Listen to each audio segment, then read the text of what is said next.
I'm going to do a roll call and ask you to please reply here, present, and to confirm that you can see me and hear me after I mention your name. Commissioner Hughes. Present, I can see and hear you. Commissioner Jajkovic. Present, I can hear and see. Commissioner Ponce. I can see and hear you. Commissioner Osman. Present. Thank you, everyone, and myself. Commissioner Aguirre, Chairwoman Aguirre, present. Last year, Governor Pritzker signed Public Act 101-06-40, making certain amendments to the Open Meetings Act so that we, along with other boards and commissions, can continue to host virtual meetings during this COVID-19 public health emergency, provided the certain conditions are met. One of those conditions is that Chairman Wong, as head of the Commission on Chicago Landmarks, determined that an in-person meeting of the Commission on Chicago Landmarks and its permit review committee are not practical or prudent. I want to make sure our virtual meetings meet all the conditions of the Open Meetings Act as amended. Therefore, Chairman Wong has made the determination pursuant of Section 7E2 of the Open Meetings Act that in-person meeting of this permit review committee is not practical or prudent. Similarly, he has also made a determination pursuant to Section 7E5 that because of the disaster as declared by the governor, it is unfeasible for at least one member of the Commission of Chicago Landmarks or its chief administrative officer or its chief legal officer to be physically present at the meeting place for either meeting, inasmuch as there is no physical meeting place.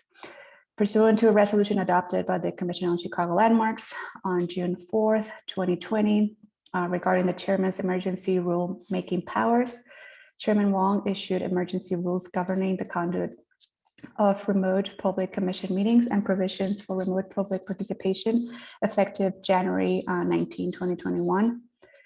These rules were posted on the Commission's website.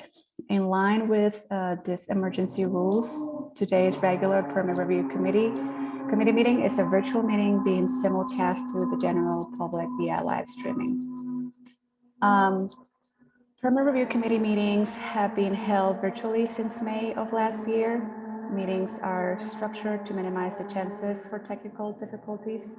Members of the general public have been encouraged to submit written statements in advance of the meeting, and any received have been posted on the Commission's website and are available for public viewing during the virtual meeting at www.chicago.gov/CCL. Members of the public desiring to speak at today's meeting were required to register before the meeting, and verbal statements by the public for all agenda items will take place at the beginning of the meeting. Applicants and their representatives, as well as aldermen, were asked to contact staff if they desire to speak, and they will be able to do so after the staff presentations on a specific project. So no one has registered to speak on any of the agenda items. So we will now go through the agenda. Our first agenda item is the approval of the minutes of the previous meeting. The regular meeting was hosted on March 4th of 2021. Commissioners, as a reminder, when you wish to speak, please make a motion or a second motion. Please press the raise hand function on the panelist window at the right side of your screen, and I will call upon you. I can also see you. So as much as I'm trying to manage multiple screens, I will be able to see either your virtual raise hands or your physical raise hands through the screen. Well, could I request a motion to approve the minutes of the March 4th, 2021 meeting? So moved. Thank you. Commissioner Hughes has made a motion. Can I have a second motion? Second, Commissioner Jakovich. Thank you. Commissioner Jakovich has seconded the motion. Now I would like to take a vote on the motion. So I'm going to do a roll call. Commissioner Ponce, Commissioner Aguirre, I have a comment that I was present on the March 4th meeting, and I'm not. It's not indicated. Candeline, Deanna, could we make sure that adjustment can be accommodated? Yes, Chairwoman, we will make adjustments to the minutes. Thank you. Thank you so much. Commissioner Ponce, we will, is there another, is that the only Yes, edit? that's it. Okay, That's it. perfect. So I will continue the roll call if it's okay, Deanna. Is it okay to approve the minutes with the amendment to the edits that Commissioner Ponce has requested? Yes, that's Okay. acceptable. Okay, great. Thank you. Commissioner Osmond.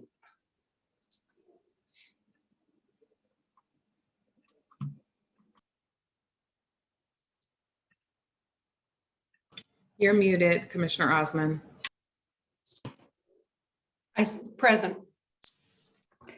We are present on the minutes. Is that your? Approving. Thank you. Thank you very much. So the motion carries unanimously, obviously with the amendment that Commissioner Ponce has.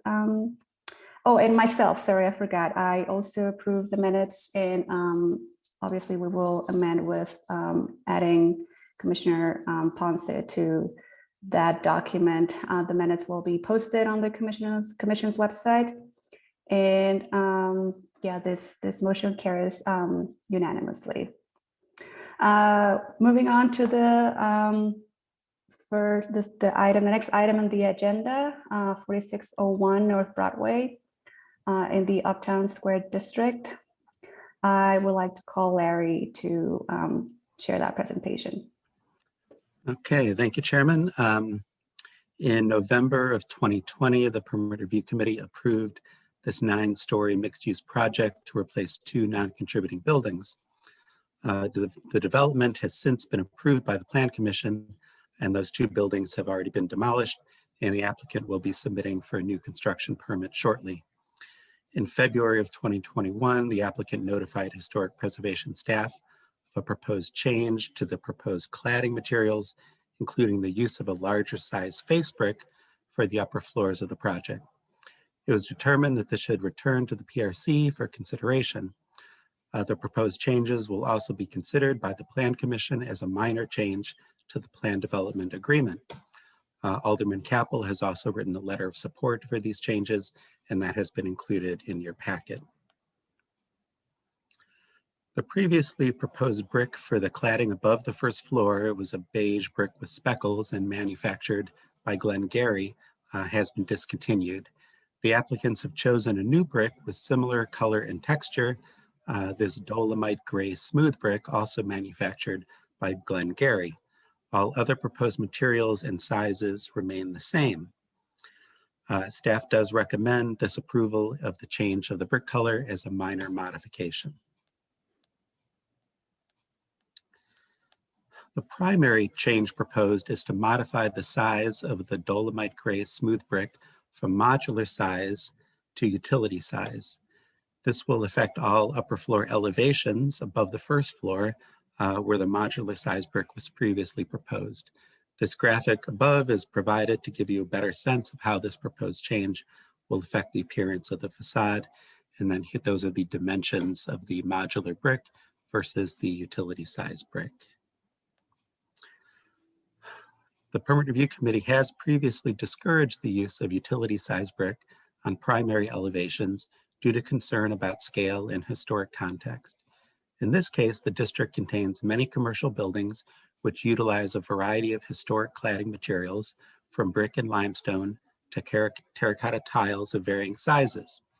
Additionally, the use of this larger brick will occur only above the first floor and will not be immediately adjacent to pedestrians along the primary elevations. Staff recommends that the use of the larger size brick in this instance will not be an adverse effect on the district and that it be approved as submitted.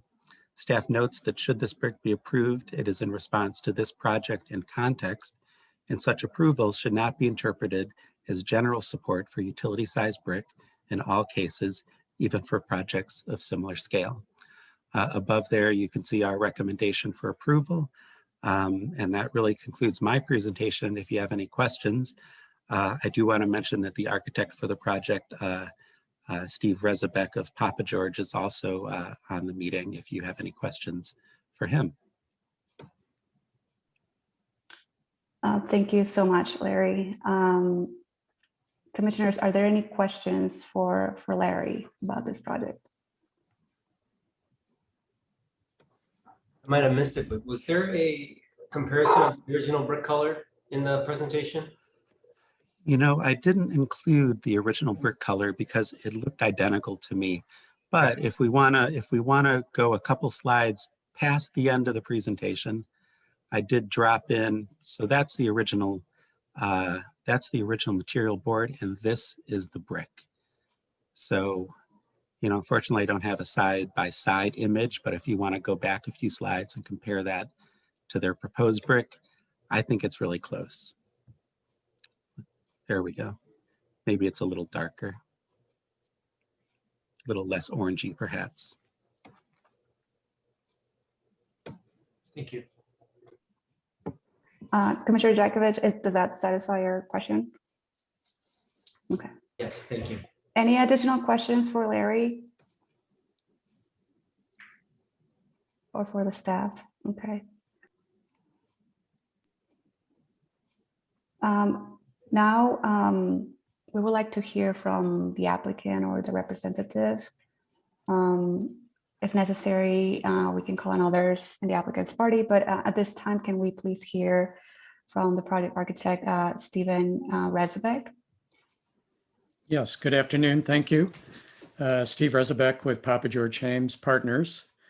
And just to maybe add a little bit of background to what Mr. Scher described, you know, after discussions late last summer and early fall regarding our original minor change request, you know, we agreed to a fairly significant design change to the building where we essentially agreed to extend the brick all the way up the full height of the building from what had been proposed by us. At the time, I don't think we fully understood some of the kind of latent costs associated with that decision, namely the amount of steel that would be necessary to hang the brick off the concrete structure of the building. And so after the minor change was approved, obviously we and the owner and contractor got to work in terms of, you know, developing pricing and so forth. And so it was really kind of a decision to help defer some of the cost of agreeing to extend the brick all the way up the building to, you know, request this change to go to a utility size brick from the modular size brick. You know, as mentioned, we've sought the Alderman's approval and have received that, as well as Uptown United's approval. And we respectfully request your approval as well. Thank you, Mr. Rezabek. Commissioners, do you have any questions for Mr. Rezabek?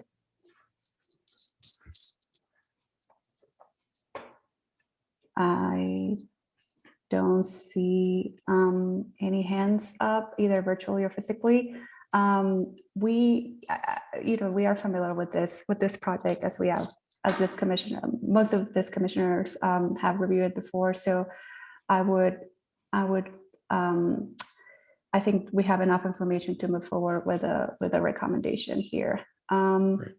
If there are any additional comments either for the staff or the owner's representative here, I would like to request a motion to accept the staff recommendations. Can I have a motion to approve? So moved.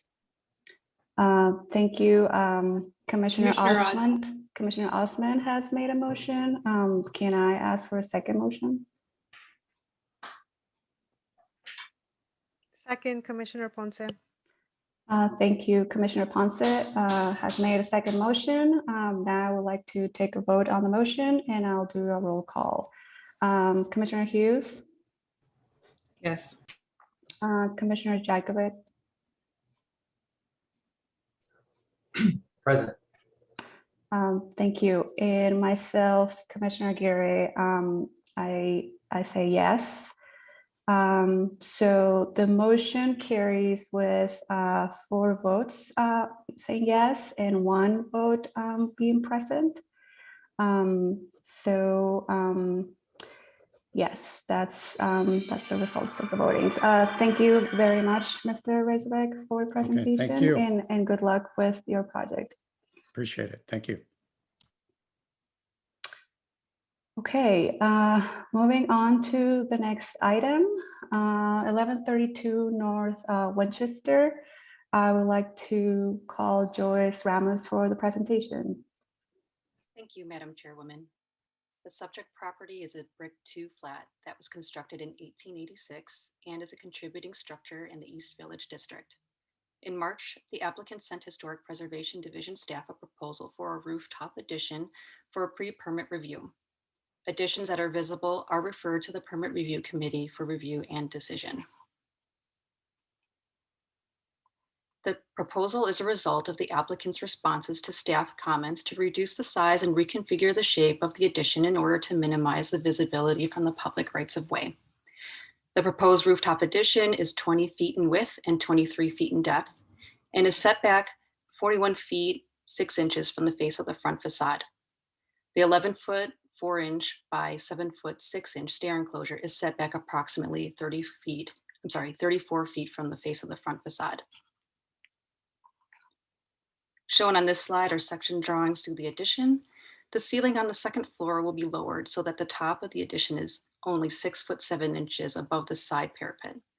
This stair enclosure has a shed roof, which begins at 4 feet above the roof on the east and slopes upward to a maximum height of 8'4" on the west. The facades of the addition are proposed to be clad with fiber cement panels. Options for these wall panels were provided by the applicant and are shown in the photos in the middle of the slide. They include a range of grays, flat and ribbed profiles, and smooth and textured finishes. The sloped roof above the stairs is proposed to be clad with ribbed metal panels in green, shown here on the right. Historic Preservation staff reviews all rooftop additions for visibility, often utilizing mock-ups to accurately represent work which may be seen from the public rights of way. In March, staff reviewed a mock-up and observed that the addition was not visible on Winchester directly in front of the building and from several vantage points from the north, as shown in the photos on this slide. However, the mock-up was visible on Winchester from the south. Staff has determined that the addition on the south elevation is minimally visible since this facade also includes chimneys that give the parapet a varied roof line, therefore reducing the impact and adverse effect of the new addition. Based on the mock-up and drawings, Historic Preservation staff recommends approval of the proposed rooftop addition with the condition that the addition should be clad with the proposed fiber cement siding with a 4-inch lap exposure in a smooth finish and in a neutral color. Alderman Brian Hopkins and the East Village Association has reviewed the project and submitted letters of support, which were included in the packet. This concludes my presentation. The owners and the architect are also here if you have any questions. Thank you. Thank you, Joyce. Commissioners, do you have any questions for Joyce at this moment? I don't see any hands. Okay, well, now we would like to hear from the applicant and their representatives. If necessary, we can call on others in the applicant's party, but at this time, can we please hear from the property owner, Sonia Sachdeva? Am I saying that correctly? Yes, close. So thank you all for reviewing our property. We don't really have much to add except for the fact that just want to give you a little bit of context about what we're doing here. This is going to be a multi-generational home for our family. So it's going to be Anoop and I, our 2 kids, our dog, and my parents. And so it's a multi-unit structure, and it will remain a multi-unit structure. we love the historical distinctiveness of this building, and we want to retain that and respect that as much as possible. And so what all of you are doing here is just of utmost value. If you have any specific questions, I can try to answer them. Unfortunately, our architect was not able to be here today, but we can try to answer to the best of our ability. Thank you. Would you pronounce your last name for me? So It's Sachdeva. Sachdeva. Okay. Yeah, but it's different from Anoop's anyway, so it doesn't matter. Always learning something new. Pronunciations are very important for me specifically, particularly. Commissioner, do you have any questions for the applicant? Commissioner Hughes? I just want to, comment really quickly and say I appreciate that the applicant is very tentative on preserving the historic fabric of the building and just recognizing its importance to the identity of Chicago. Truly, truly appreciate your efforts, and also happy that we can come to an agreement for you to do your addition for your family's needs. Thank you, Commissioner Hughes. I do have a quick question. Joyce, the siding that was, and maybe it's between the applicant and the staff, the siding that you presented, is that on the front part of the addition? I was just curious about the side of the building. The existing structures usually leave the exposed brick from the construction, and does that carry all the way to the rooftop addition? So yeah, the siding is proposed to go on side. Let me see, do I have?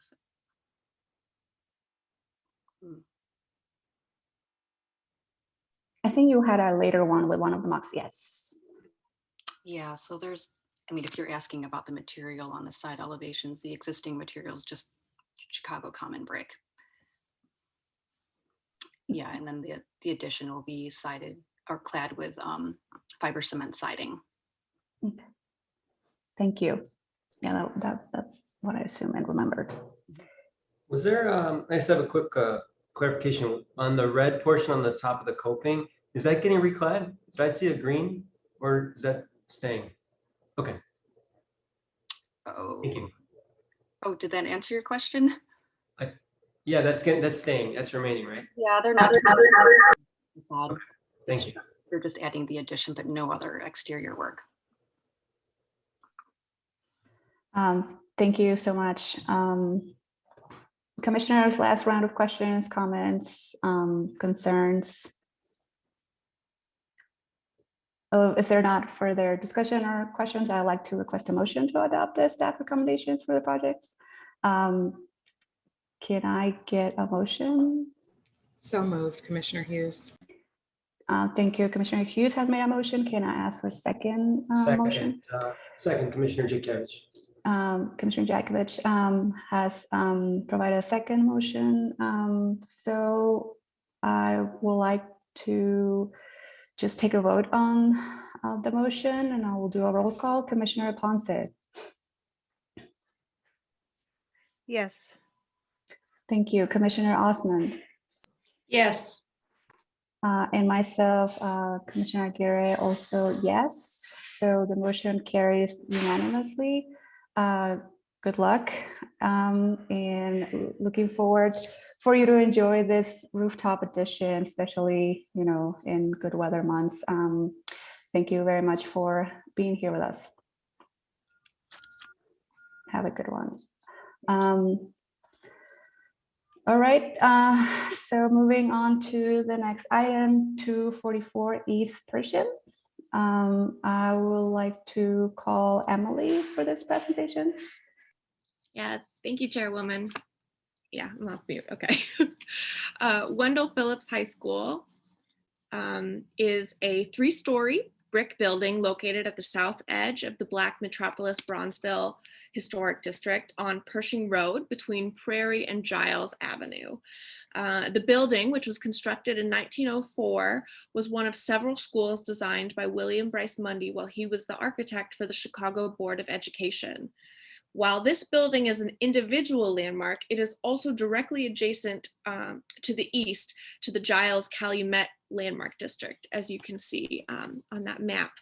The building has 2 later additions, and the school is now proposing a new 22,600 square foot annex to accommodate a gymnasium.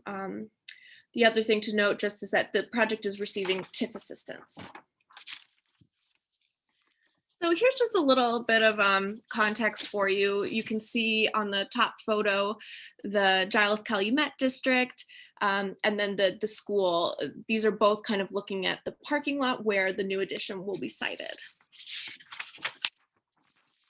So the original portion of Wendell Phillips High School, shown in yellow, was constructed in 1904, and there were 2 additional spaces added to the north in 1937 and 1944. The proposed new addition, which is red, will be located off the northernmost addition from 1944. The designation ordinance for this landmark excludes the later additions as significant features. Therefore, the proposed location will not be attaching to or obscuring any of the original building elements. The new addition will be accessible from Giles Avenue and is proposed to be set back approximately 38 feet on the north. To the east, the building reaches to the edge of the lot, matching the protruding bays on the original 1904 building. The new addition is proposed to be 2 stories tall, approximately 32 feet, 8 inches above grade, and attached to the existing building with a shorter portion, approximately 5 feet shorter. The addition is significantly shorter than the existing building, as you can see, which is 3 stories with a raised basement. The new addition is proposed to be located at the northeast corner of the school, or of the lot, which is currently a parking lot for the school. The addition will be approximately 184 feet long north to south and 120 foot 6 inch from east to west. To kind of make up some of that parking that they're losing, 50 new parking spaces will surround the new annex. So the addition was designed to have a simple contemporary look so as to not distract from the original school building. Window bands on the 2nd floor of the east and south elevations allow light into the gymnasium below. The windows are framed with cast stone sills and a cast stone band on top, creating a simplified version of the limestone banding found on the existing building. The addition will be primarily clad with standard size modular brick chosen to match the brick on the existing 1944 addition that it will be connected to. A cast stone base and water table will surround the building, and an inset portion on the east and north elevations will be cast stone panel. The north elevation has the main entrance for this new structure, and the cast stone inset is interrupted, as you can see, by thin vertical windows. Staff recommends approval of the addition as proposed, with the only condition being that masonry samples be submitted with permit application. A support letter from Alderman Dowell was included in your packet, and I believe we have representatives of the project here if you have any questions for them or for me. Thank you, Emily. At this moment, do commissioner members have questions for Emily? No, I don't see hands. Okay, now we would like to hear from the applicant and the representatives. If necessary, we can call on others in the applicant's party, but for the time being, can we please hear from the project architect, Ronald Mitchell? Good afternoon. Thank you, Madam Chair and distinguished commissioners. Nothing materially to add, and so thank you, Emily, for both your diligence in reviewing the project as well as your oratory. This is an important project for Wendell Phillips High School and the community. They've been eagerly anticipating and awaiting this project for a number of years, and so as a former Bronzeville native, I'm thrilled to be a part of it and to be contributing to this effort. So other than that, I'll pass the baton to Cal Lejeune from the Public Building Commission, to see if he wants to add a few words. Thank you, Renaud. Cal Lejeune, Deputy Director of Planning and Design with the Public Building Commission. Really, the programming for this annex has very much to do with very key needs, actually 2 major key needs of the school. One has to do with its athletic program, of which it has quite a bit of prowess now for several years, having been really active, but also winning championships. Second being that they have so many past athletes that they're dedicating kind of a vestibule hall of fame to those individuals. So the sort of modest annex that is connecting to the existing 1944 section of the building, really tries to be sympathetic and conscientious about the context of the design, making sure that the brick is cohesive in terms of color and types and cut, as well as the stone base and the series of horizontal elements that are part of the project to make it consistent. So we're excited to develop this project on behalf of our user agency, CPS, and looking forward to your favorable approval. Thank you. Thank you both, Mr. Mitchell, Mr. Lejeune.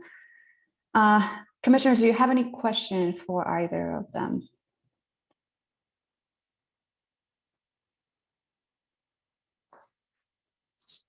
I do have a question.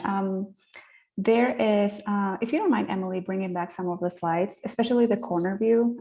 We understand this is an addition with a primary function of a athletic gym function, and the requirements for safety and access, emergency access, are definitely something that prevents a lot of this programs to have other types of fenestration. But yeah, I'm just looking at the volume and trying to understand a little bit of the solidness approach on this edition. So if either of you just can comment on that and decision. No, thank you, Madam Chair. Happy to. So, as has been mentioned, the primary use and function of the annex is that of a competition gymnasium for basketball primarily, but other potential Olympic sports such as volleyball, wrestling, what have you. We took great pains to try to make sure that we introduce adequate natural daylight, into the gymnasium environment. And so the addition is glazed on three sides, east, south, and west, in a manner that we think is sympathetic, to, the architecture of the existing school. Volumetrically, from a competition perspective, there are certain height requirements, that are required to be able to compete at an IHSA or Illinois High School, Athletic Association level. And so, specifically, 23.5 feet is a minimum clearance, floor to structure, to allow for, regional level competition events to be hosted, which is one of the programmatic intents here. And so, when you take that minimum clearance and then you start to layer structure on top of it, you end up with the height and volume, requirements that we landed on. But again, we also took great pains to try to then break that mass down, through the introduction of water coursing that's, complementary and sympathetic to the existing building, other limestone banding that's not only sympathetic to the existing school, but consistent with the historic vernacular, in the Giles district across the street and north. And so again, we were very much cognizant, of scale and proportion, and really try to address, those considerations in our solution. Thank you. And is the white material on the ground floor, is that going to be a type of masonry, I'm assuming, different from the brick that's dominant? Yes, Madam Chair. It's basically cast stone material, again, trying to complement, the cast stone base, of the existing school. So yes. Thank you. Commissioners, any other comments, questions for the architect?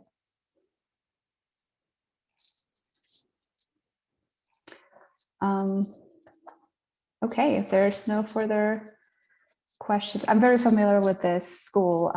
I do a lot of work in Bronzeville, so I'm really excited. I just want to say that I'm really excited to see this building grow and activate the students, the community, with additional sporting programs. Also, we know sporting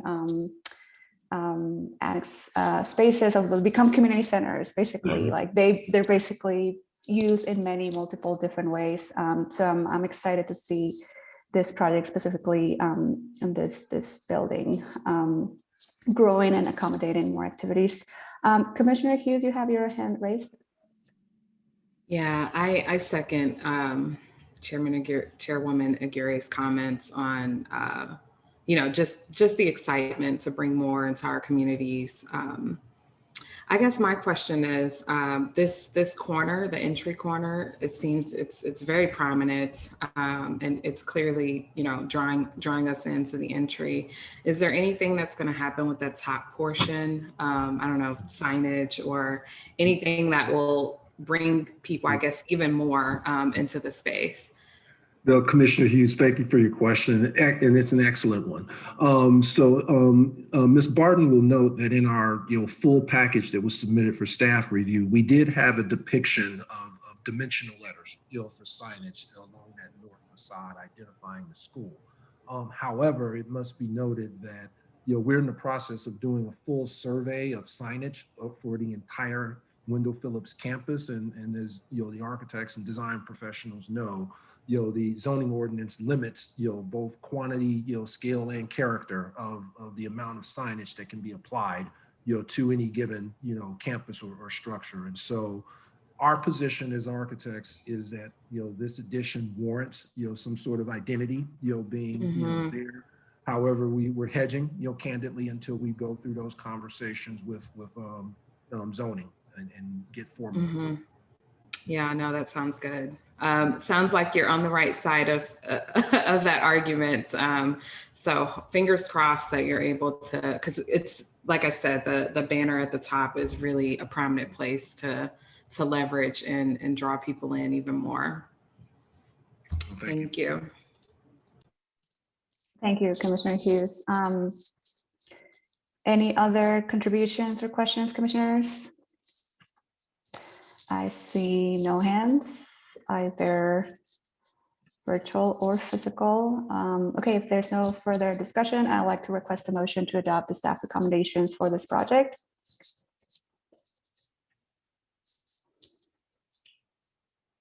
May I have a motion from either of the commissioners? So move, Commissioner Ponce. Thank you, Commissioner Ponce has made a motion. Can I ask for a second motion? Second, Commissioner Osmond.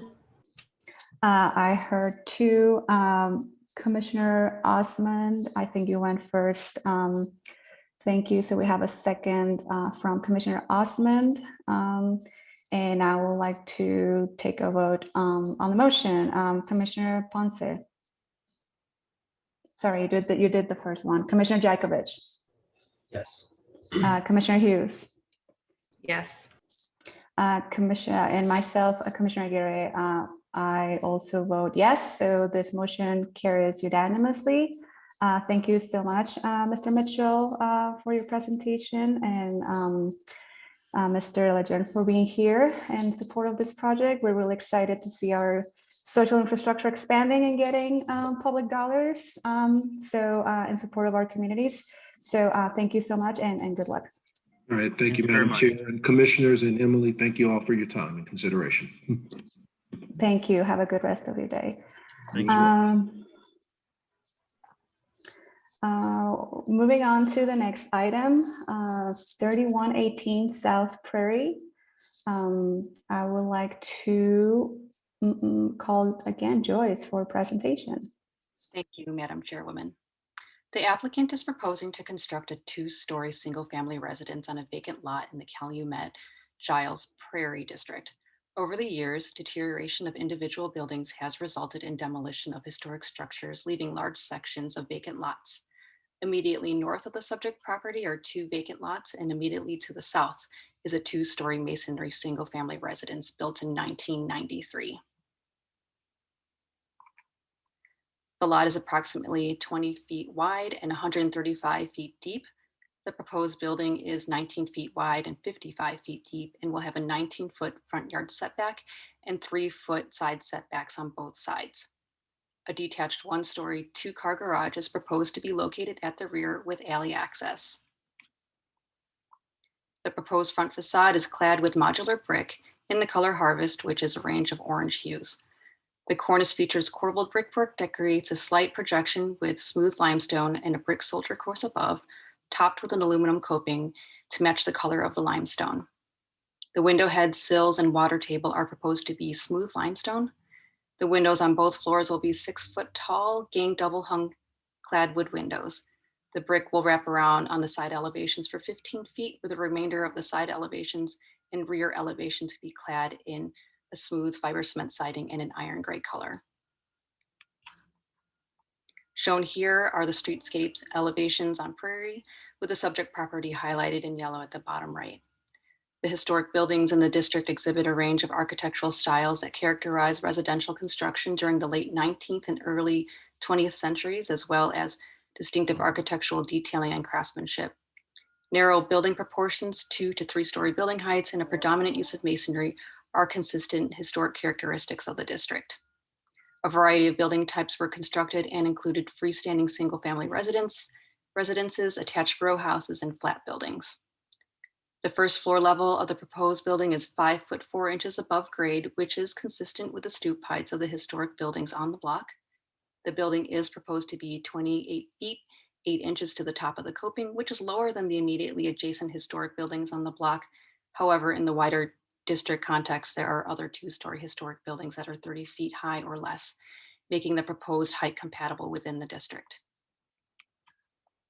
Staff finds that the proposed project is compatible with the historic character of the district and will not have an adverse effect on the significant historical and architectural features of the landmark district, and recommends approval of the project as proposed.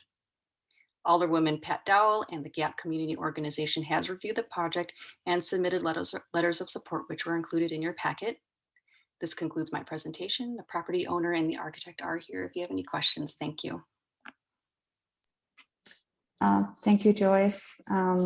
Commissioners, are there any questions for Joyce at this moment? Chairman, just one question. What's to the north of the property? They're just vacant lots. So if you can see here on the zoning map, the square shows the subject property, and then there are 2 vacant lots to the north. Okay, thank you. Thank you, Commissioner Jakovich. Any questions for Joyce at the moment?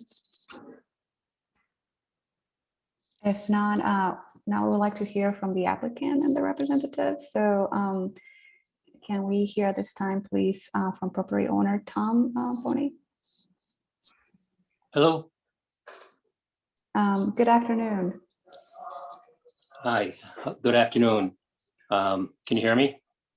Yes, we can. Okay, I'd just like to take a minute to thank Alderman Dow's office, Lawrence, who worked on the project, as well as Joyce for their effort in helping us get this design in. And I'm just hopeful for a favorable outcome today, so we can continue moving forward and get started on the project. Thank you so much for joining us today. Commissioners, do you have any questions for the property owner?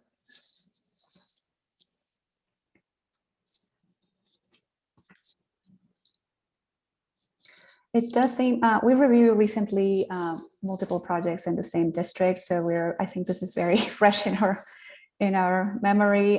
We're familiar with some of the architectural solutions that have been brought per our review. So I do not have any additional comments. I'm just excited to see vacant lots being occupied by new structures, and the commitment of a lot of the property owners and new developers committing to strengthening the historic character of the district.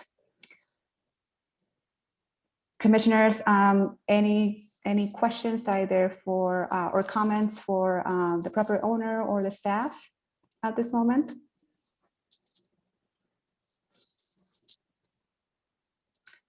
Okay, being none, I would like to request a motion to adopt the staff recommendations for the project. Can I get a motion? So moved. Commissioner Jakovich. Thank you. Commissioner Jakovich has made the motion. Can I ask for a second motion? Second it, Commissioner Hughes. Thank you. Commissioner Hughes has seconded the motion. And now I'm going to proceed to roll call. Commissioner Osmond, Yes. Commissioner Ponce. Yes. Thank you both. And myself, Commissioner Aguirre, also vote yes. The motion carries unanimously. Thank you, Mr. Boney, and good luck with the development of this project. You almost we just need another 2 to complete that block. So talk to your neighbors. I'm working on it. Wonderful. We'll have a good rest of your day, and thank you for joining us. Thank you. Next item in the agenda, 203 North Wabash. So I guess we're traveling to central area now. May I call Matt Crawford for this presentation? Thank you, Chairwoman Aguirre. Can you guys hear me? Yes, we can. Great. The subject property is located at the northeast corner of Wabash and Lake and was built in 1928 as the old Dearborn Bank building. It was designated as a Chicago landmark in 2003 as one of the Loop's most distinctive Art Deco commercial high-rises. And in 2012, the building came to this committee when it was converted to a new use as the Virgin Hotel Chicago. So the proposal before you today is for a new 1-story retractable rooftop enclosure over an existing outdoor terrace at the 26th floor. As a standard, additions that are visible, even minimally, are referred to your committee for review and decision. We have been working with the applicant's architects since September on various iterations of the design, and we have arrived at a proposal that staff can recommend to the committee due to its minimal visibility and preservation of distinctive roofline features. This is the area of work above the 26th floor, 277 feet above grade. At the top of this photo, you'll see a setback mechanical penthouse where no work is proposed. Below that is a larger penthouse that was converted to a bar when the building was converted to the hotel, which you reviewed in 2012. A terrace wraps around the bar and currently provides outdoor seating. Next slide, please. Here are a few views of the outdoor terrace and its existing condition. The applicant notes that this valuable seating area can only be used in fair weather, and even on those days must close early in the evening to limit noise disturbing surrounding residential high-rise. To expand this usable amenity, they are proposing a glass and aluminum enclosure that can be partially retracted. The enclosure will be set within the 2 feet within the glass railing that you can see at the left image, and it will be topped with a lean-to roof that will attach to the wall of the penthouse, but that attachment point will be above the window openings and below the terracotta ornament. The existing roof. Next slide. And here is the plan of the enclosure in closed position. Note that the enclosure is pulled back from the northwest and southwest corners of the terrace, a concession that greatly limits its visibility from the street level. This is the roof plan of the enclosure, which consists of a single pitch glazed roof framed with aluminum rafters. And here is the enclosure retracted. The roof and walls of the enclosure are designed as a series of telescoping sections measuring approximately 4 feet 9 inches. One half of these sections are fixed in place, while the other half are mounted on bypass tracks that allow them to move laterally. So when retracted, 50% of the floor area is opened on each elevation for outdoor seating. This rendering shows the vertical walls of the enclosure, which are also glass framed with aluminum mullions. The existing railing partially obscures fixtures and furnishings on the existing terrace, and we believe this screening effect will also serve to reduce the visibility of the walls of the enclosure. This is the west elevation existing above and proposed below. In the proposed, the red lines represent the outer edges of the enclosure. The vertical walls of the enclosure are kept low at 7 feet 11 inches to reduce their visibility from grade. The roof of the enclosure is located 9 feet 11 inches above the deck. The gray shaded areas on the masonry indicate the locations of the roof track mounted to the masonry of the penthouse. Note that the track is located below the terracotta banding. One important condition of approval that we will recommend is that when a permit is applied for, the applicant will submit dimension detailed drawings of this track, including locations of its masonry anchors. Here are the similar drawings of the south and north elevations showing the same design principles as the west. Again, a low height and a not obscuring any of the terracotta ornament. Given the 26-story height of the proposed enclosure and the height of surrounding buildings around it, the proposed addition will not be visible from immediately in front of the building. Walking a block away from the building, the proposed enclosure comes into view. To evaluate the visibility from these distances, the applicant has prepared digital renderings from six street level vantage points around the building. The renderings show existing views on the left, the same view with the proposed enclosure at right, and at lower right, an inset detail of the enclosure highlighted in yellow. The yellow highlighting is confined to the visible portion of the enclosure located above the existing glass railing, which will remain and partially screen it. So in this view, we are one block south of the building, looking north on Wabash. The proposed enclosure is not visible as the enclosure is pulled away from that southwest corner of the terrace. This view is one block west of the building, looking east on Lake. The proposed enclosure is minimally visible where the roof of the enclosure engages the wall of the penthouse. The existing glass railing will partially screen the vertical walls of the enclosure. Here we are one block north of the building, looking south from the Wabash Avenue Bridge. As above, the enclosure is minimally visible where the roof of the enclosure engages the wall. And then this last view is one block east of the building, looking west on Lake from Michigan Avenue. Here, the sloped rooftop of the proposed enclosure is visible, but this is a secondary elevation of the building with limited visibility and reduced architectural treatment. In your staff report, we noted that the committee has followed National Park Service guidance on rooftop additions, which states that rooftop additions on taller buildings adjacent to similarly sized taller buildings tend to be minimally visible. That type of height and density exists in the loop, as we know, and I wanted to show a few comparable rooftop additions that this committee has approved, including this rooftop bar at the Chicago Athletic Club with visibility from Millennium Park. Here's another example of a one-story rooftop addition at the Reed Murdoch building that came to PRC and was approved due to its limited visibility. And the final example from last year, which is under construction, is a one-story rooftop bar and restaurant and deck at 226 West Jackson, which is being converted from offices to hotel. So to conclude, staff recommends approval of the project with these conditions: that the applicant shall provide dimension detailed drawings of the roof track mounted to the exterior masonry wall of the penthouse. Number two, that all aluminum framing and track should be finished in a non-reflective color to match the historic brick cladding at the 26th floor. And we'll need to review samples of that material prior to order and installation. And that the Landmarks Commission takes no position on the minor zoning adjustment that this project will require.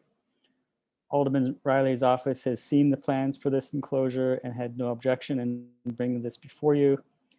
Architect Delph Gustitis and Hotel General Manager Tim Foley are here to answer any questions, and I am here to answer any questions you may have. Thank you. Thank you, Matt. Much appreciated. Commissioners, any questions for Matt at this moment? Hi, I have a question. Mostly maybe to Matt and also to the architects in terms of just concern of the penthouse area has some beautiful detailing at the top, and I'm just wondering that I know that they're to be providing details of the anchors up there, but I'm just curious,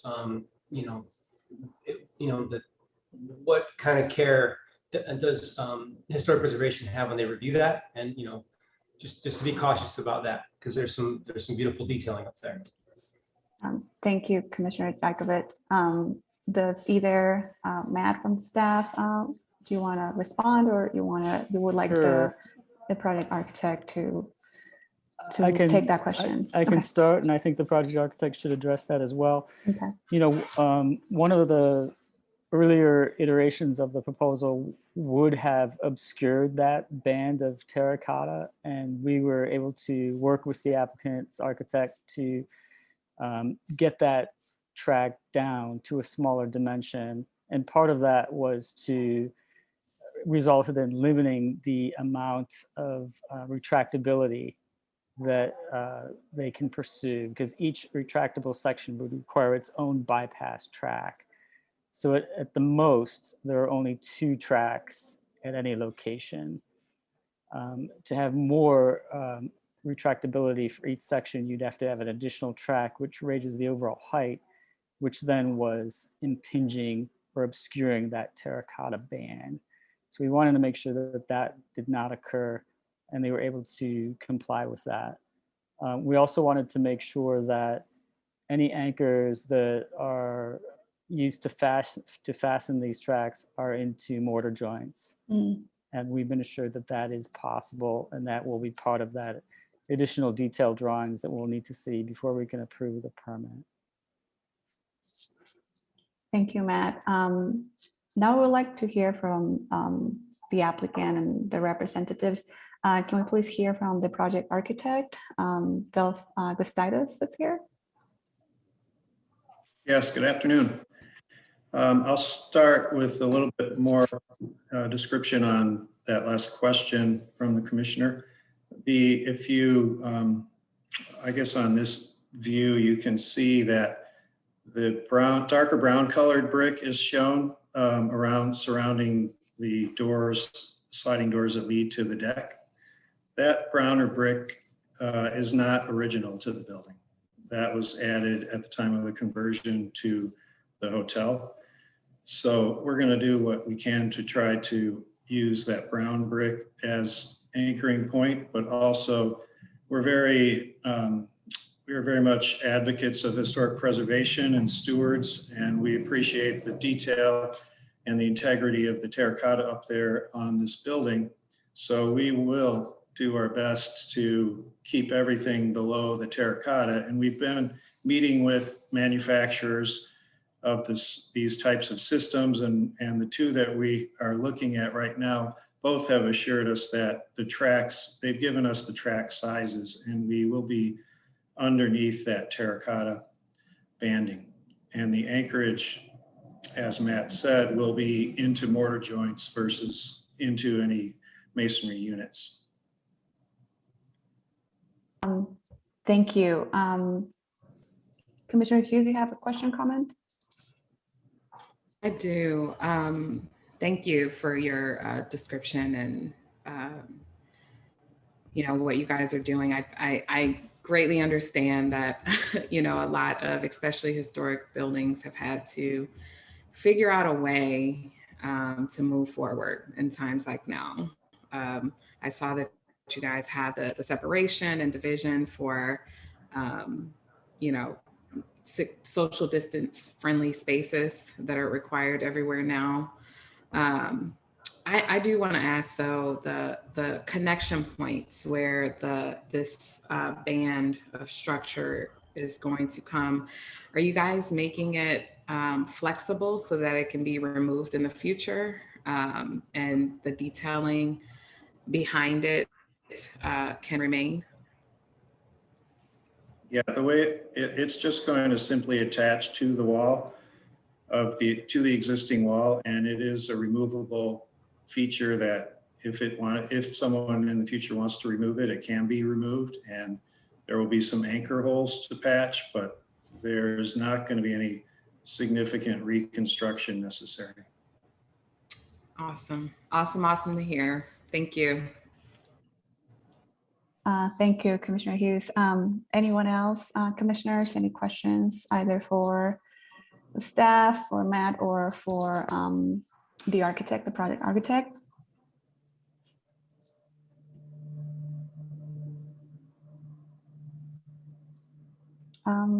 Okay, I don't see any hands. If there are not further questions or comments, remarks, I will like to request a motion to adopt the staff recommendations. So moved. Thank you. Commissioner Jakovich has made the motion. Can I ask for a second motion? Commissioner Hughes, thank you. Sorry, can you just state it out loud so it can get recorded? Second, Commissioner Hughes. Thank you. Sorry, I forget that I can see you, but everything needs to be audio recorded too. Great, wonderful. I'm going to do a roll call now. Commissioner Osmond. We cannot hear you. You're on mute. Yes. Thank you. Commissioner Osmond says yes. Commissioner Ponce. Yes. Thank you. And myself, Commissioner Aguirre, also approves, says yes. This motion carries unanimously. Thank you so much, Matt, for the presentation. Thank you, Mr. Gustitis, for your remarks. Good luck with the project. Thank you very much. We really appreciate it. And the staff did an excellent job working with us. And I think we came up with a good solution here. Thank you. Yeah, we are excited to see as many buildings as possible have multiple layers of life. So we appreciate the effort. And obviously Chicago, we need more 12 months a year spaces to come together and enjoy. So looking forward to seeing the development of that project. And thank you for being here. Thank you again. Yeah, I know the owner will greatly appreciate this. Thank you and good luck. Thank you. Our next item, the agenda, have two more items to go. This is 2039 West Evergreen. And I'd like to call Larry for presentation. Thank you, Commissioner. The Wicker Park District was designated in 1991 and includes excellent examples of residential architecture constructed in popular styles between 1870 and 1900. The home at 2039 West Evergreen is an Italianate two-story masonry building constructed with Chicago common brick and limestone trim, built in 1876. Behind the main building is a one-story masonry coach house, which is also considered a significant structure per the Wicker Park designation ordinance. The owner of the property seeks to renovate the existing two-flat and rear coach house into a single-family home. The primary facades of the main building will remain and be repaired as needed. The applicant proposes to remove non-historic enclosures between the main building and the coach house and construct a contemporary one-story addition, which will connect to the historic coach house and create contiguous interior space. They also propose to modify the existing coach house by increasing the depth of its basement, modifying the existing window and door openings, and inserting new foundation level clear story windows. As proposed, the project will require an 8-inch adjustment in the east side yard to accommodate the new one-story addition. Staff recommends that the commission take no position regarding this zoning adjustment. The proposal also includes demolition of a non-historic one-story frame garage in the rear yard and construction of a new two-car garage and art studio. Alderman Laspada and the Wicker Park Committee have reviewed the proposal. A letter of support from the Wicker Park Committee has been included in your packet. The Robinson fire insurance maps of 1886 show the property with a detached masonry structure in the rear yard. The 1914 Sanborn fire insurance map shows the building with a slightly larger masonry structure, identified as a dwelling, but located somewhat closer to the main building and connected with a frame addition. And that same configuration is seen on the most current version of that Sanborn map. So that current location and configuration is considered contributing to the property and the district. We have a number of photos because it's a fairly complex property. The four on the left show that main building at the front of the lot and just the overall front facade and different details. The four images on the right show these non-historic connections between that main house and the one-story coach house, this two-story and one-story connection, and you can see they're covered with vinyl siding. And on the bottom are some photos of the north elevation of that coach house, just to demonstrate that it's been covered with a number of layers of paint, and it's pretty difficult to kind of see the original condition of that elevation. And of course, we have more photographs. Let's go to the next one. Here are some images of that one-story coach house, just to kind of give you a sense of its massing, and also some indication of how changes were made over time to the size of windows, to the location of doors, things along that line. We have yet another slide of photos to show you the visibility of that rear coach house from the front, just to demonstrate that it really is not particularly visible from the front right of way. The photos on the right show that existing non-historic garage, and then you can see that coach house just behind it. Here are some additional exhibits that the applicant has provided. The top image to show that configuration that was 1914 or potentially earlier. The existing conditions on the lower left with the areas proposed for removal, kind of shown with a dotted red line, and the proposed modification showing that one-story addition, the insertion of new windows at the foundation level of the garage, and that new two-car garage proposed for the rear of the lot. And here are the existing and proposed site plans. Again, those new additions outlined in red in case you needed yet more exhibits. Let's go to some more perspective renderings. The four on the left show the existing conditions. Again, you can see the base of that building is clad with a vinyl siding. And then the images on the right, the perspective drawing showing the insertion of that one-story addition and the new basement levels. The basement level windows, as I mentioned, they do propose to install this continuous series of glass windows on a portion of the raised foundation of the north elevation, the entirety of the west elevation, and a portion of the south elevation.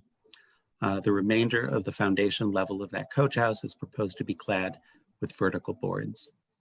In this case, the proposed basement level cladding, although contemporary in appearance, does not damage or destroy any significant architectural features, and staff does recommend approval of that treatment as proposed. Let's talk a little bit about the next, connector. That is approximately 13 feet wide, 18.5 feet in length, and 13.5 feet in height. The height will allow it to connect to the coach house without interfering with the existing roof structure.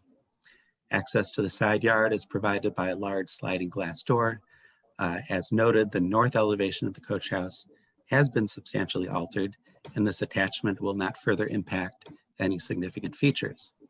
This connector is substantially set back from the east elevation of the main building and the coach house, and will really not be visible from the public right of way. The use of contemporary materials and design is acceptable for a new structure as long as it doesn't damage or obscure any significant historic features. In this case, the use of large areas of glass will also help to preserve some views into the building of the historic masonry.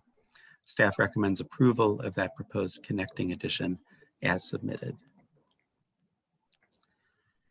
As I also mentioned, the applicant intends to excavate the coach house basement level for conversion into living space.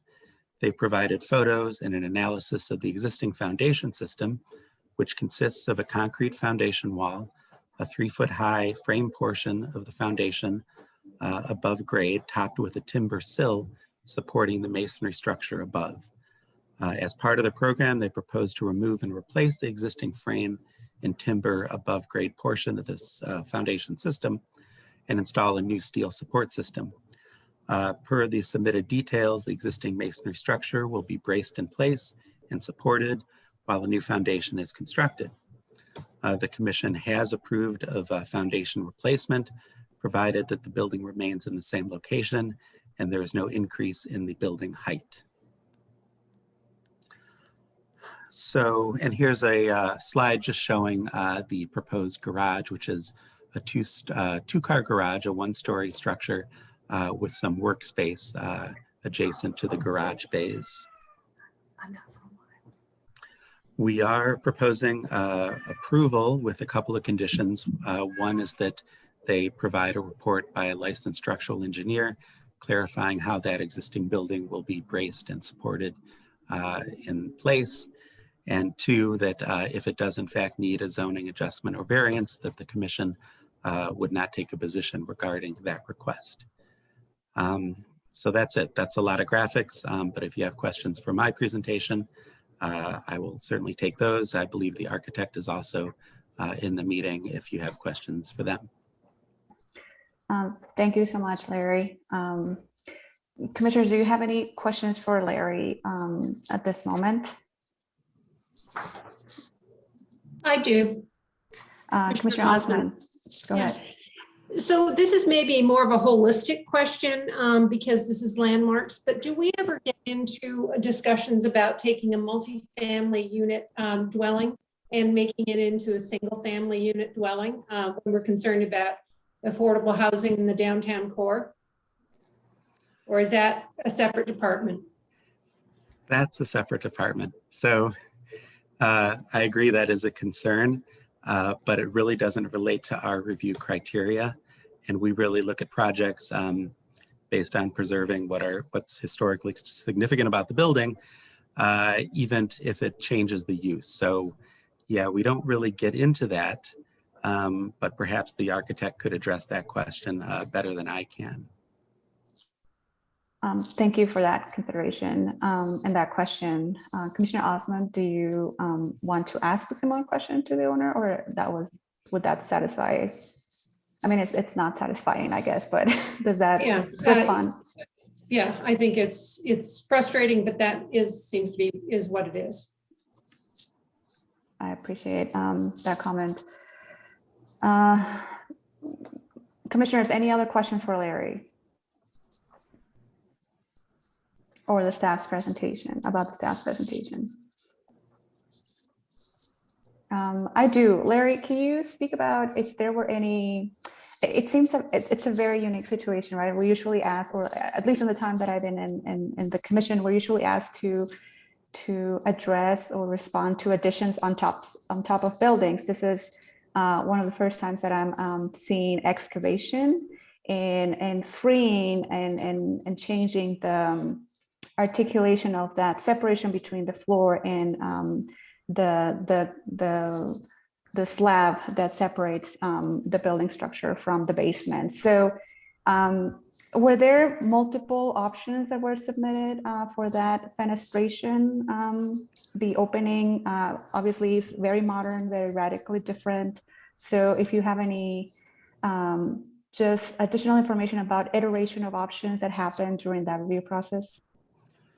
So they came to us with that proposal, and I have to say it remained extremely consistent throughout our discussion. So it was a real challenge for us to look at that treatment and determine if it was in fact something that we could recommend. Part of what kind of helped their argument was that this was a masonry building that was sitting atop a frame structure, and it's likely that was not the historic configuration. The fact that this even has a basement is extremely unusual for a rear coach house. So it seemed likely that the building had been altered in some way. We couldn't really document that historically. We were just going by the investigation that the architect had made into that property, and basically through the map research that they were able to do and we were able to confirm. So the question was whether this treatment at the foundation level was compatible or not to that historic coach house. And we felt that using a different type of cladding of a different style and a more contemporary approach really didn't destroy anything significant about the building and was able to sort of retain this contrast between the original building and what might have been a modified foundation that happened at a later date. That being said, I know the architect looked into this substantially because we kept asking those exact same questions, and they may have a slightly different way of looking at it. Thank you, Larry. Commissioner Jakovich, do you have a question for Larry? I just have more of a comment. I really think there's a lot to be admired in this approach. I think the design and the way the storytelling and the graphics are very much appreciated, and I really think it's masterfully done. And so I appreciate the work that's done here. Look forward to hearing from the architect. Thank you. And that's really appreciate the comment.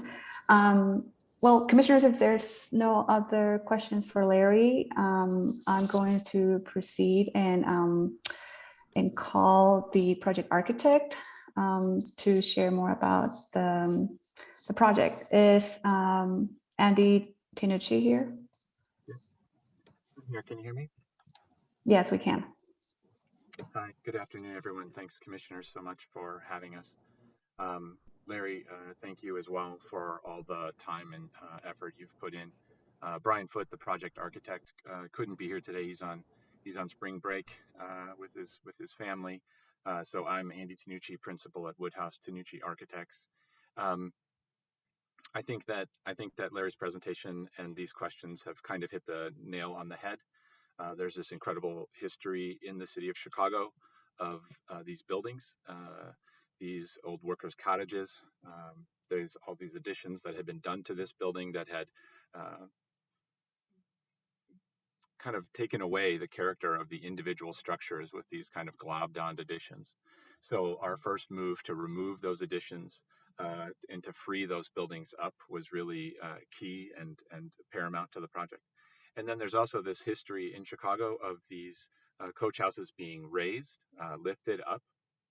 And you can see this in the construction of the building. And this is the work that we did with Larry back and forth. And when you go to see it, it's incredible how there's just every different kind of wood almost that you discovered from the site propping up this timber underneath the brick. So it just absolutely isn't the way that you would have built a brick building. So there is this kind of historical evidence. There isn't actual evidence that it had been lifted up and moved, but on the maps you can sort of see a slight adjustment, which suggests it might have moved. And the construction methodology also suggests that it might have been raised and moved. So in fact, this notion to strip away that vinyl siding, that non-historic material, and reveal that history without taking away any of the history of the building, and in fact celebrating the historic proportions of the building, is that story and narrative, and that is the design of the house. So I appreciate you seeing that in it. Thank you. I appreciate that perspective and the diligent work in finding ways to work with the existing structure. Commissioners, are any questions for the project architect?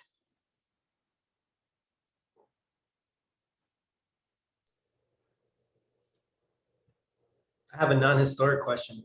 Go ahead, Commissioner Jakovic. With regard to lowering the basement and the rear structure,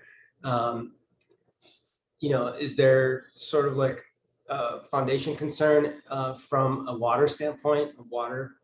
And is that something that you're considering? I might add something to that question if that's okay, because winter snow 16 inches from reference of this year. Just curious about that too. Yeah, no, absolutely. So a couple things on that. So obviously water is always a concern. Water's a concern in Chicago because of the high water table. So in this process, we have done an incredible amount of research into how best to shore the building and to dig down. And we're not digging down that far as to be so concerned with water. But we've met with so many subcontractors on site to talk about the best practices for doing so. So we will segment by segment dig down, and we'll apply a waterproofing membrane to both the outside before we cast the concrete, and then we'll also apply a drainage mat to the inside that will direct any moisture that might come through the wall to the sump. So that's how we'll alleviate the notion. I mean, any water infiltration potentials. The snow and the rain are also interesting conversations that we've had. Rain will fall, so we're contemplating a landscape of grasses, prairie grasses, to animate the landscape that not only will look beautiful in the summer, but will also in the winter sort of remain in place there and keep a bunch of snow from building up. And also as the rain falls, it will break the fall and impact and keep that kind of splatter off of the windows. Yeah, most definitely those are windows are going to have to be cleaned very often. So good luck with that. I think, do I see the owner, the applicant, Wendy Kaplan? Is there anything you would like to add? We cannot hear you on mute. And if you would like to introduce yourself with your name. Yeah. Hi, I'm Wendy Kaplan. I'm the owner. And I just want to thank you guys first for reviewing the project, especially you, Larry, because I know you took a lot of time doing that. I'm a fourth generation Chicagoan who's been in Evanston for the past 20 years. And now that my kids are grown, we've been looking for an opportunity to get back in the city. We love Wicker Park and we love the architecture. And we wanted to embrace the building as it is and as it was and as it has been, while also trying to, make it into a house that we could live in while using all the space that's there. So we're just sort of looking forward to seeing this come to fruition. Thank you so much. We appreciate your time too, and dedication to preserve the investment that goes into this type of operations is very significant. So we acknowledge that commitment to the preservation of this structures. Commissioners, last round of opportunity for questions, either for staff or for the owner or for the architect. I don't see any hands raised. So if there are no further discussion items, I'd like to request a motion to adopt the staff recommendations for this project. So moved. Commissioner. Thank you. Commissioner Jakovic has made the motion. Can I ask for a second motion? Second, Commissioner Ponce. Thank you. Commissioner Ponce has seconded the motion. And now I'm going to do a roll call for the vote. Commissioner Osmond? Yes. Thank you. Commissioner Hughes? Yes. Thank you. And myself, Commissioner Aguirre, also vote yes. So the motion carries unanimously. Thank you, Mr. Tinucci and the owner for joining us today. Good luck with the project. We look forward to seeing how it develops. Thank you for your time. Look. Thank you so much. Thank you. Have a great weekend. Take care. Thank you. Our last item in the agenda is 1751 North Fern, and I would like to call Joyce for this presentation. Thank you, Chairwoman Aguirre. The building is a 3-story brick single-family residence built in 1974. It is a non-contributing building in the Old Town Triangle District, which was designated in 1977. The proposal to construct a new 3rd-floor rooftop addition was submitted as a permit application and corrections were issued in November 2020. A mock-up of the addition was reviewed in January 2021 and is referred to the Permit Review Committee for consideration due to its visibility from the public rights-of-way. The proposed rooftop addition, highlighted here in blue, will be located behind the existing 3rd-floor study and laundry room. The addition is 24 foot 8 inches in width and 15 feet 4 inches in depth. It is set back 20 feet 6 inches from the face of the front facade. The top of the coping will match the height of the existing third floor. The facades will be clad in a smooth fiber cement siding in a light tan color, shown in the material sample on the upper right. Historic preservation staff reviews all rooftop additions for visibility, often utilizing mock-ups to accurately represent work which may be seen from the public rights of way. At the request of historic preservation staff, the applicant created a mock-up of the rooftop addition, and staff visited the site and observed that the mock-up was not visible on ferns south of the property shown in the photo on the left. However, it was minimally visible on fern directly across the street where the parapet is cut out, and it's circled in the photo on the right. A mock-up was not provided on the north elevation. However, the proposed addition would be minimally visible since it would be built on top of the existing parapet. Visibility of the proposed addition is marked up in yellow on the photo on the upper right. Based on the mock-up and drawings, historic preservation staff recommends that the proposed addition will not have an adverse effect on the significant features of the landmark district and recommends approval of the proposed rooftop addition as proposed. The Old Town Triangle Association has reviewed the project and has submitted a letter of support, which was included in the packet. This concludes my presentation. The architect and owner are here if you have any questions. Thank you. Thank you, Joyce. Commissioners, do you have any questions for Joyce at this moment? I don't see any hands. Now we'd like to hear from having non-questions yet to the staff. Now we'd like to hear from the applicant and their representatives. If necessary, we can call others in the applicant's party, but at this time, can we please hear from the project architect, Ben West? Yes, thank you. I actually have very little to add to what Joyce has already presented. Just wanted to also add that the owners, Brendan and Kelsey, have reached out to their neighbors on all sides and did, in fact, get their support for the project. And as Joyce said, we did also meet with the Old Town Triangle Association, and they ruled very favorably with no objections whatsoever. So at this time, I can answer any additional questions you might have. Thank you, Mr. West. It's always important to be a good neighbor, especially Of making course. adjustments to our own property. Does the owner want to make a comment or a statement, Mr. Mornay? Sure, briefly. Welcome, everyone. Thank you for your consideration, and Joyce, thank you for all of your work here. Just to add, just a little bit of color, my wife and I moved back to Chicago after meeting in this neighborhood 13 or 14 years ago at this point. And we're very, very excited to establish deeper roots here.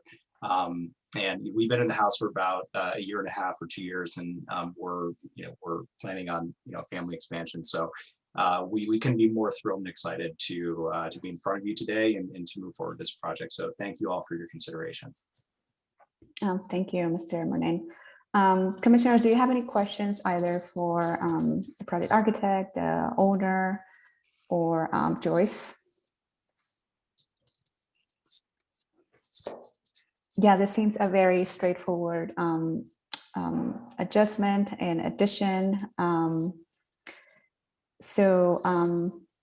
Yeah, I think it's important to when we're making additions and back sides of structures, it's always important to keep consideration of what gets seen from the street level, which is mostly what this review process is about. So I think the presentation from Joyce helped very much to understand that the impact is minimum and most of the addition will only be concentrated in the backside.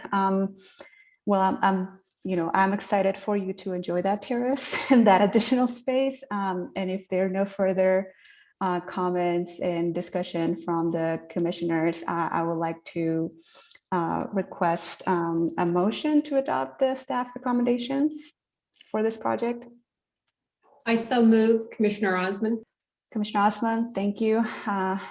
Commissioner Osman has made the motion. Can I ask for a second motion? Seconded, Commissioner Hughes. Thank you, Commissioner Hughes has seconded the motion. And now I'm going to do a roll call. Commissioner Jakovic.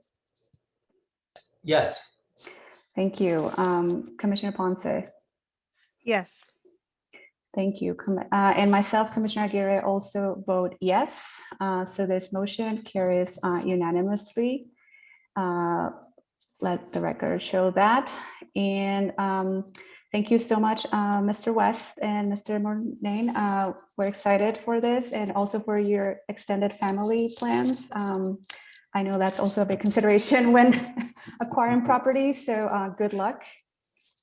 Thank you very much. Appreciate it. And all Thank the you for your best. time. Thank you for being here with us. Thank you. Commissioners, that was the last item on the agenda. There being no further business, I'd like to request a motion to adjourn. So moved. Thank you, Seconded. Commissioner Hughes, for that enthusiastic motion. If everyone agrees with that, please just say aye. Yes. Aye. Aye. Thank you, everyone. Commissioners, thank you so much for your service. There was a lot of items today, so thank you for all your insights and your time. And we'll see you again next month. This concludes our meeting. Everyone have a good weekend and enjoy. Get some rest, please. Thank you. Thank you, everyone. This concludes our